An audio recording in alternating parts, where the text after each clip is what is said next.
Hey y'all, it's me. It's your girl, and you already know. Like, share, and subscribe. What's up, real deal? How y'all doing today? I hope everybody doing good.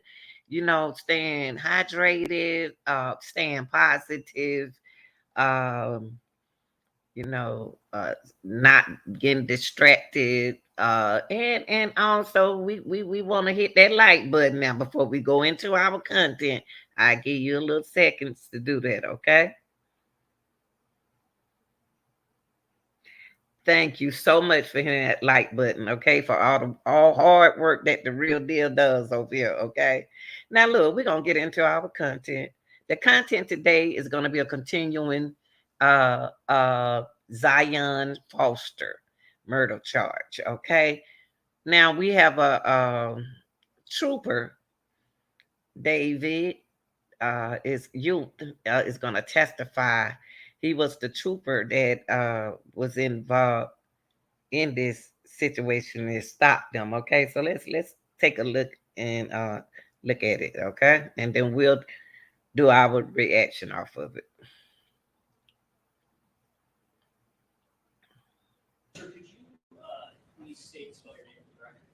My name is David, David, Yount, Yount. And where are you currently employed? I work for the Michigan State Police. And what is your current assignment with the Michigan State Police?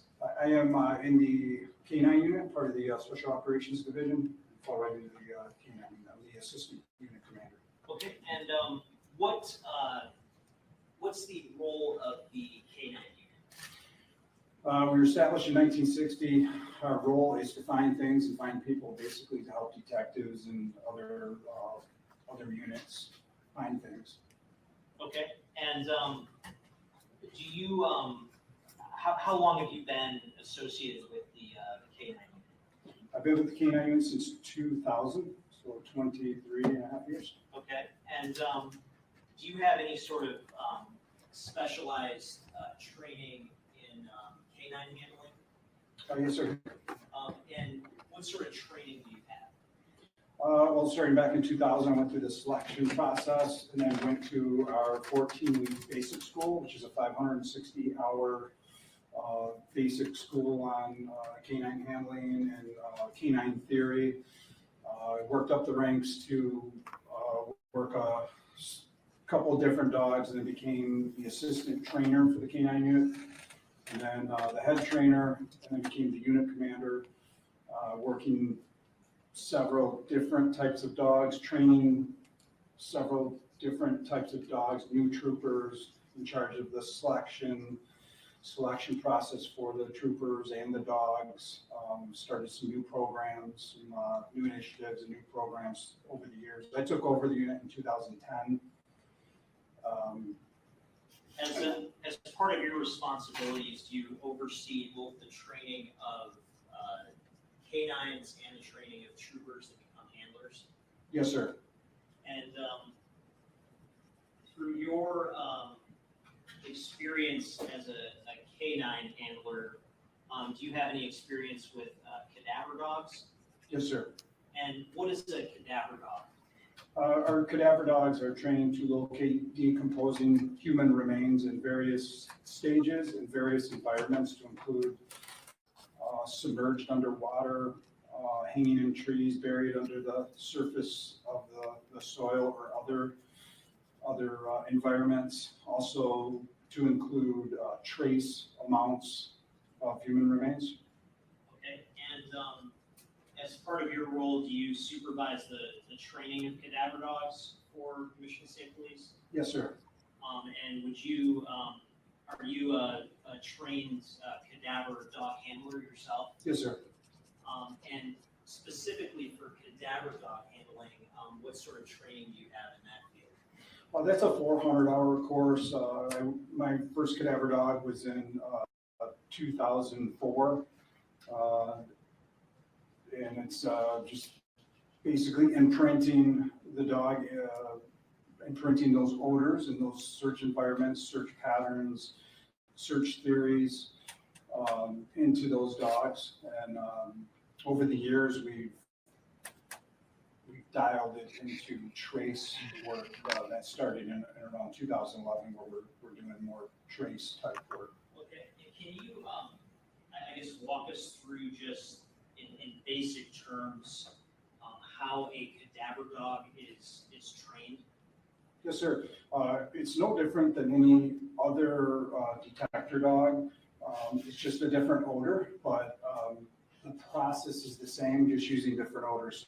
So we start with human tissue. We put them in scent boxes. Through repetition, we bring the dogs through the scent boxes, and when they come to the box with the source odor, we tell the dog to sit. And through repetition, the dogs become conditioned to that odor because we're rewarding the dog for the response on that odor.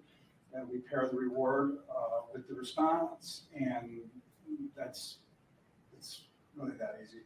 It's just a lot of repetition, and we vary the material, vary the amounts, and then make the problems more difficult as the dogs advance.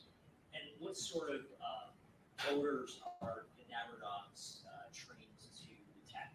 So they are trained to detect human tissue. So it's the various tissue, it's your skin, it's your organs, your bones. We imprint human bones into them in various stages of decomp, fresh to completely bleached out.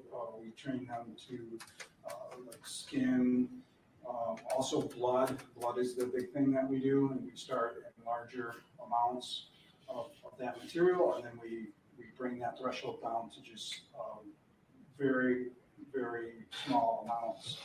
We also proof them.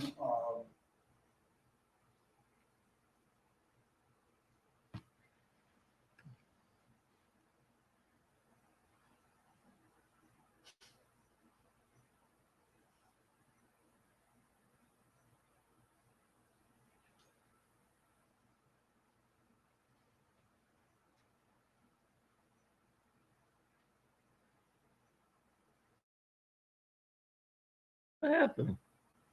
A few remains. Okay, and during the course of Jameson's training, are there any Come on, StreamYard. irregularities or problems? Y'all messing me up. I guess made you skeptical of Jameson's abilities? Not at all. The methods used to train Jameson and train cadaver dogs more broadly, are those methods that you came up with, or is that something that's widely used among other police agencies? There's not a lot of law enforcement agencies that use cadaver dogs, but we do adopt some of the methods and some of the criteria that are used across basically all over the world. We do tailor ours to meet our needs in Michigan, and that's what we do. Okay. Your Honor, at this time, I'm going to offer Sergeant Yount as an expert in the field of K9 handling. I'll pass the board here if there is any. Any board here? No board here. Court makes a finding that this witness may testify as an expert in K9 handling. Sergeant Yount, I'm holding this from Marcus Peoples Exhibit 28. Is this a certificate of training associated with Jameson? Yes, sir. And what's the significance of this particular certificate? That shows we meet the minimum standards, and we passed our certification, and that's what they do. We do that it's an annual proficiency test that we are required to maintain. Okay, and this particular certificate, is this from the year 2021? Yes, sir. And this is a true and accurate copy of that certificate? Yes, sir. Your Honor, I move to admit 28. Admitted. Thank you. And I want to take you to January 19th of 2022. Did you participate in the search of a particular vehicle? Yes, sir.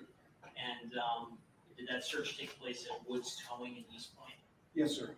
And did Jameson assist you with that search? Yes. And can you walk me through sort of the method that was used to search that vehicle? Yes, sir. The first thing I do is identify the vehicle. Obviously, identify the vehicle. Before I even get the dog out of the car, I check the vehicle and I open everything up in the vehicle. That's for a couple of reasons. First off is safety, anything sharp, needles, knives, broken glass. And then it enables me also to open the compartments, open the doors, move any obstacles that are in the way and things like that. And then at that point, I get the dog out, air the dog out. I put a harness on him, which is it's like a toggle switch. Put the harness on him that indicates to him that it's time to look for, and it's time for him to look for the orders that he is imprinted on. I put the harness on him, and then we systematically search the vehicle. So this particular case, we searched the vehicle inside and out. Okay, and just I guess for clarity of the record, the particular vehicle that you searched, was that a white Acura? Yes, sir. And would that be license plate EGH6644? I don't remember the exact license plate. If I could refer to my report, I can confirm that. Also present was Detective Showers.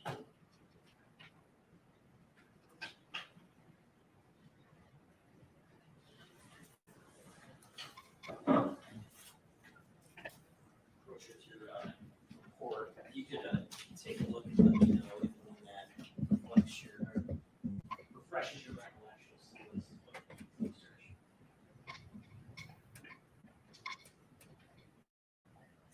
Yes, sir. And having looked at the report, I guess you recall the license plate. Yes, sir. Is that the one that I just indicated? Yes, sir.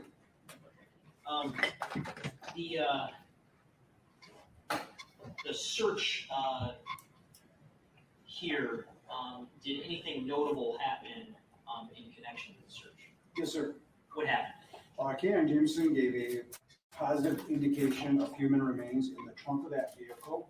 It was on the, as you're facing the trunk, the left side of the vehicle, I noticed him give a positive indication inside the lower left of that trunk. I shined my light, I looked where his nose last was, and there was a black uniform on the floor, on the lower portion of the trunk. I pulled him out. I did a research, like a confirmation search, where around he went up into the trunk, started searching the trunk again, and then gave another positive indication of human remains on that left side of the trunk. And what sort of, what would Jameson do as a general matter to give you a positive indication? He's a passive responder, so he sits. Okay. And so he sat in connection with searching through the trunk of the car. Is that fair? Yes, sir. I want to ask, I guess, a couple of hypothetical questions. Hypothetically, if there was if a body had been in that trunk for a short period of time, recently after the individual had been deceased, would you expect odors to be detectable from decomposition?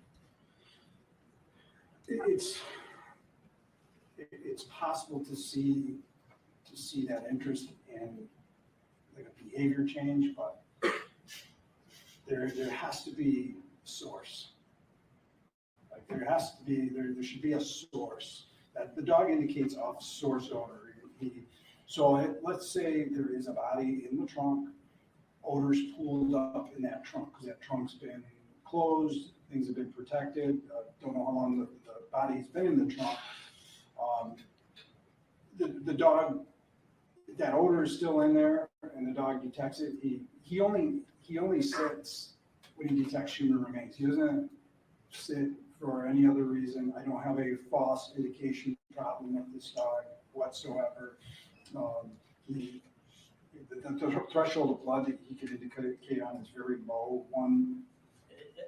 That leads me to my next question. So again, hypothetically, if there was a small amount of blood in the trunk of the car, even so small that you might not be able to detect it with your naked eye, is that enough to lead to a positive indication from the canine dog? Absolutely, yes.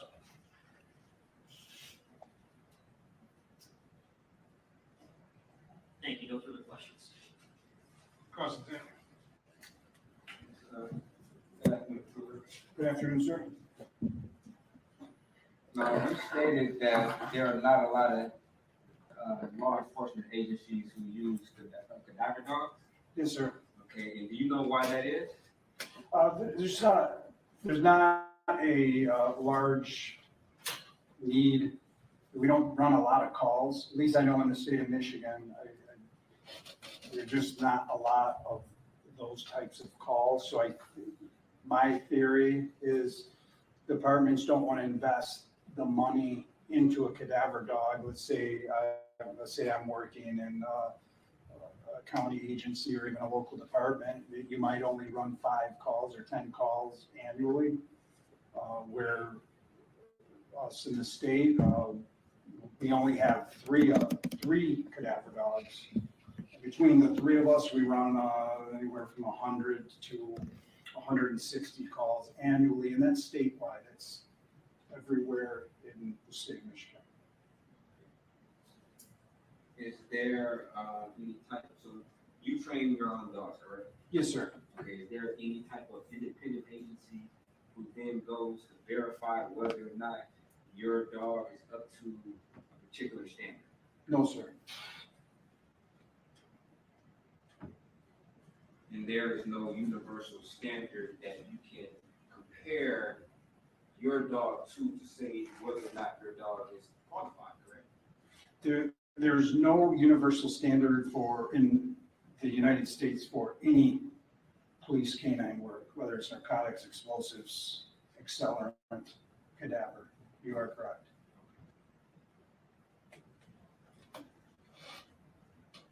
And what is the age of James?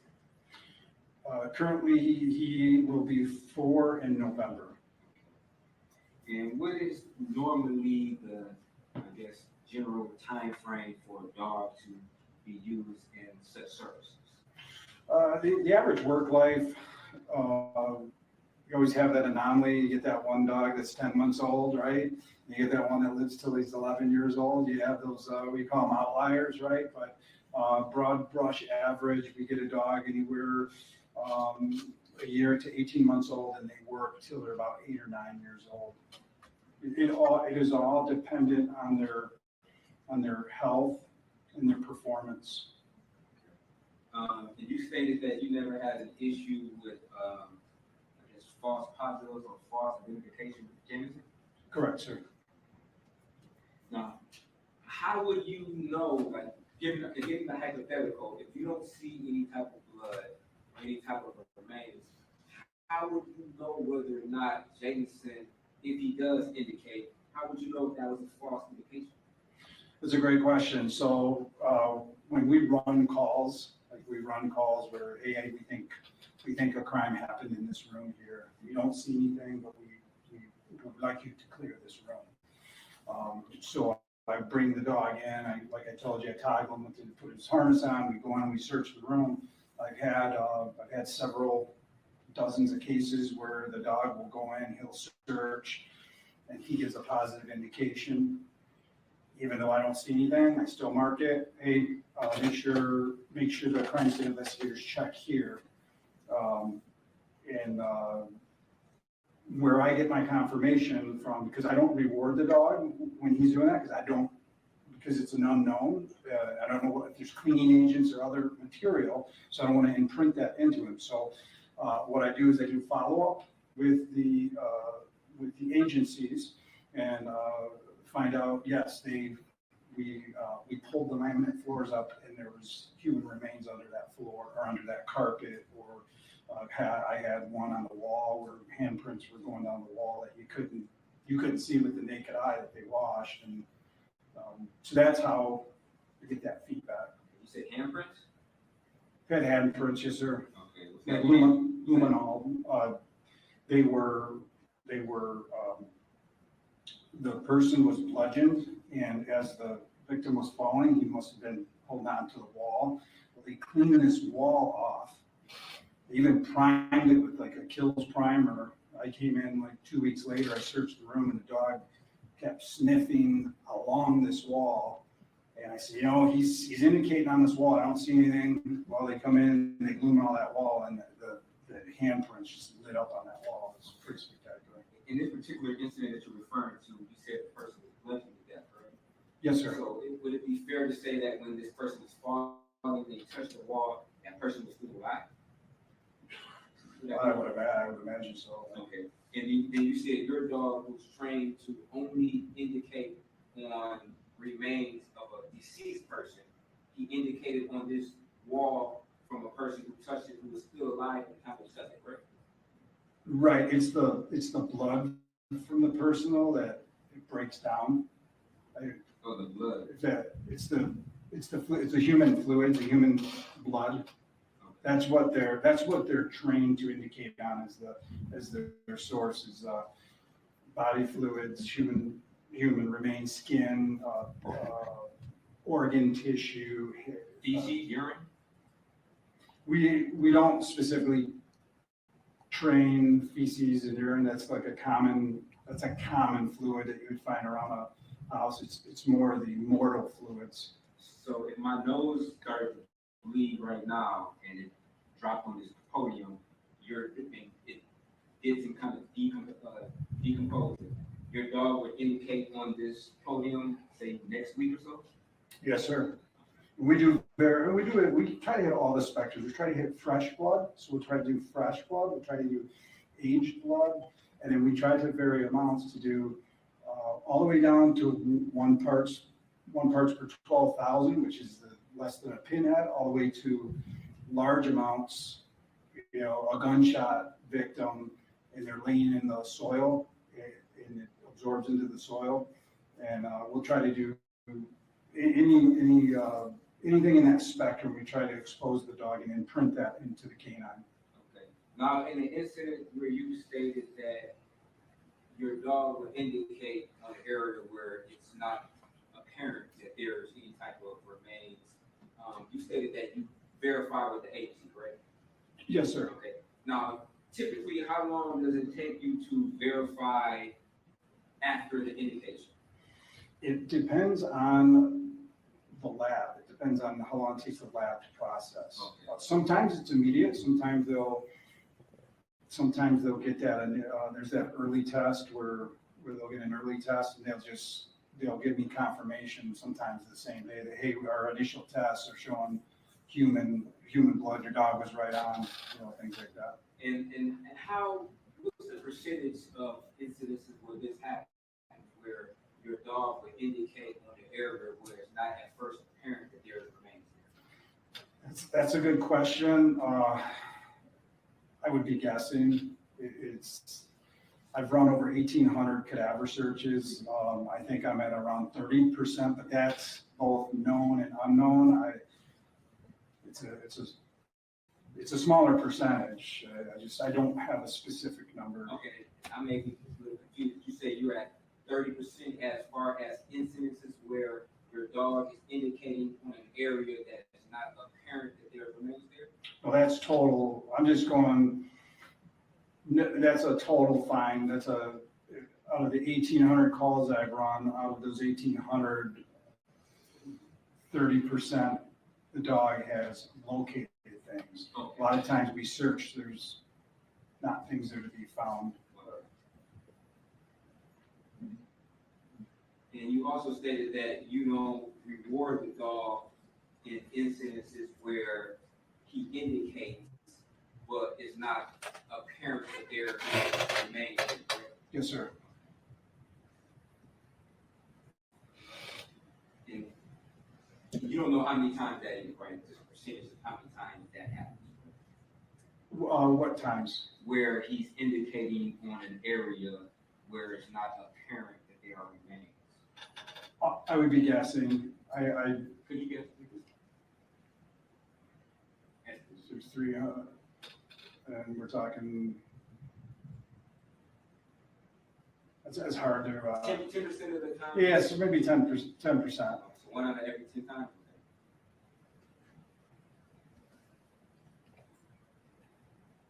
So do you later then reward the dog after you indicate or after you investigate whether or not there actually were remains in that particular area? That's a good question, and we get that a lot. We do that so the dog doesn't false respond. Dogs are dogs. They'll cheat. They'll try to get the reward. So to prevent that, we don't reward unless we have confirmation. So we just do sound training. We have sound training. When we train, the dog gets rewarded. On calls where we're searching, we will put training aids on that same day, or sometimes even when we're working to keep that dog, the canine, proficient.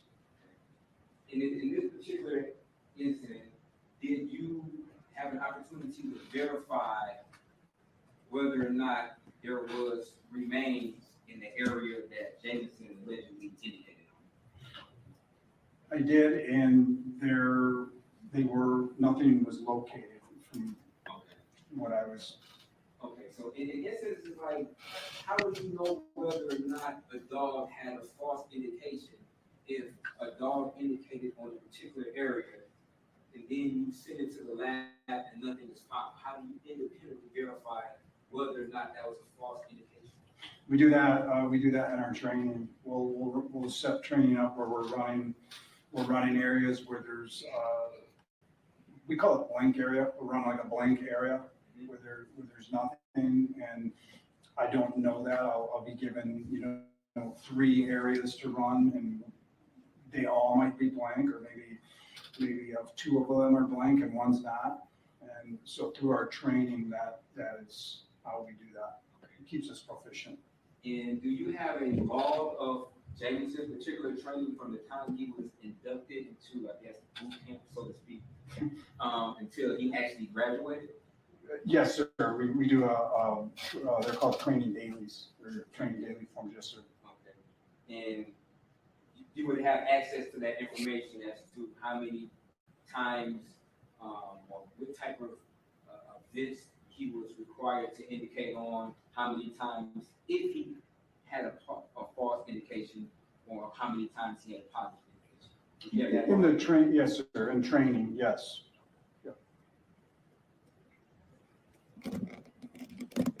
You said you still, like, to this very day, you could go back and look and say, okay, on October the 5th of 2021, we performed 15 field tests. These were the particular samples of human remains or animal remains.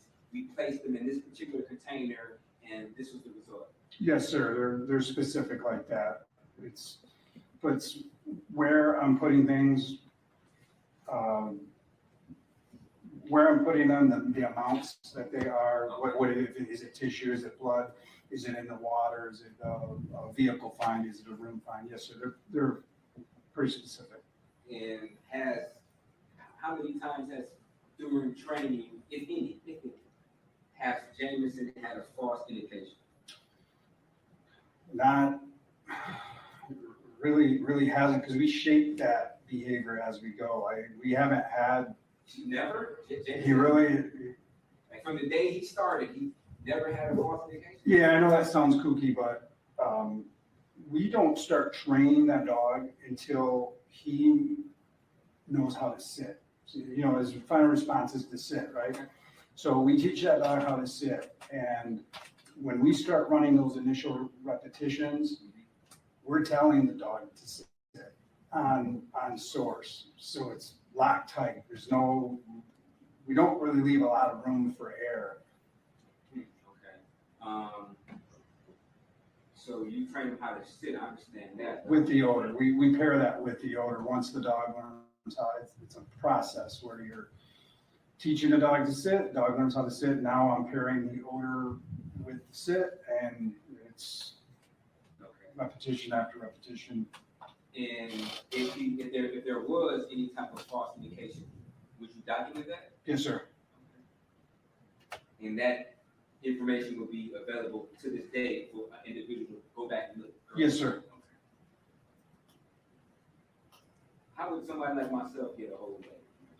Well, we'll just send them to you, right? Yes, sir.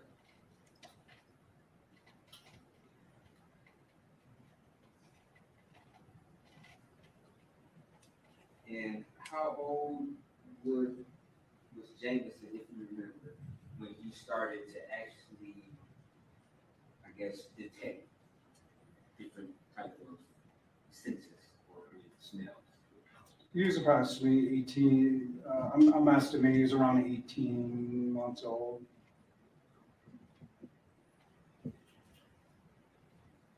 And to your knowledge, this particular trunk was analyzed to see if there was any blood or any type of DNA in the trunk, right? That is my understanding, yes, sir. Just from my memory, nothing was found, correct? Yeah. To your knowledge. To my knowledge, nothing was found.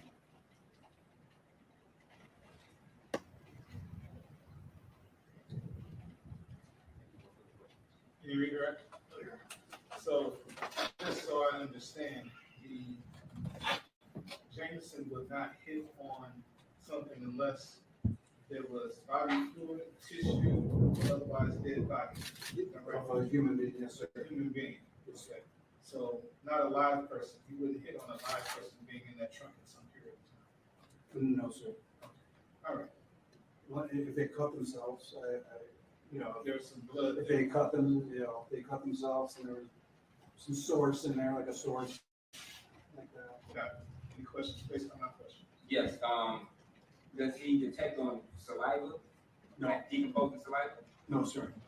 And how long would a person have to be dead, for him to detect? Would it have to be like hours, days?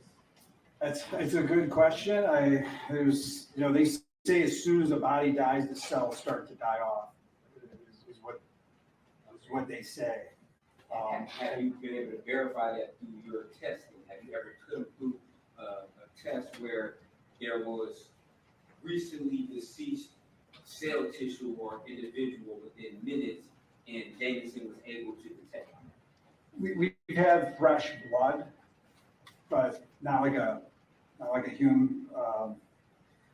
Trying to think if he's anybody the freshest human. Nothing real fresh, like with nothing within hours. I had a drowning victim one time that was within an hour, not with Jameson, but running a cadaver dog. I had a drowning victim within a few hours. It was in cold water as well, and my cadaver dog located this person. But that, there's a water operation too, so. So if you had to say, what is the threshold for Jameson? What time period does he need in order to start detecting dead tissue? It'd be difficult to say. I mean, if it's dead, if it's blood, it's right away. If there's blood, it's right away. If it's somebody's in the trunk of a car for a while, maybe the blood droops off, it would be immediate. The blood would. To me, blood.